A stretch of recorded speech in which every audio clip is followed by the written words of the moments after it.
Здравейте! В днешното видео, както става ясно от описанието, ще покажем как се подрязва лавандула. Подрязването се прави веднъж годишно.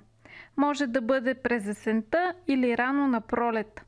Всяко стръкче се реже на 5-6 см от земята. В случая ние правим дори още по-драстично подрязване, но ако имате лавандула от 1-2 години, се придържайте към препоръчителните сантиметри. През лятото не забравяйте да премахнете цветовете, щом прецъфтят. Така ще цъфне още веднъж, макар и по-рехаво. Сигурно забелязахте, че лавандулата, която показваме, расте в цимент. Тази лавандула е саморасла. На това местенце се е събрало мъничко почва, дошла от градината с дъждовете. А семенце лавандула е попаднало там от близките ни насаждения и вече 5-та година си расте там. А ние много и се радваме. Това показва колко непретенциозно е растението и може да живее дори при такива екстремни условия.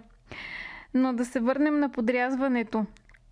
От лавандулата, която сте премахнали, може да си оформите резници, които да укорените и да размножите лавандулата си. Погледнете ги на мястото на разреза. Сухите ги отстранявате, зелените остават. Търсим здрав, дебел и сравнително прав резник. Рано на пролет се поставят в почвата и до края на лятото се поливат, ако няма дъждове, разбира се. Така есента ще имате добре укоренен разсъд. Бавно става. И тук е мястото да кажа, че ако имате желание да ползвате лавандулата за резници, или трябва да я подрежете есента и да съхраните резниците във влажен пясък до пролетта, или я подрязвате пролетта и директно ги слагате в почвата, за да започнат да се укореняват. Семейството ми отглеждаме лавандула от над 10 години и с радост бихме споделили още от придобитите през годините знания за отглеждането на лавандулата. Също така продаваме сушени цветове лавандула, разсъд, който изпращаме на гол корен, и разсъд в саксия.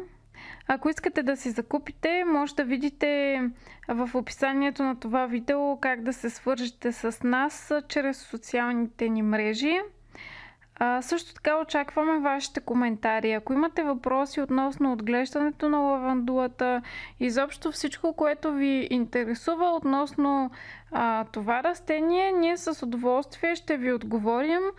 И ако е необходимо, ще заснемем още видеа, за да покажем нагледно как се случват нещата.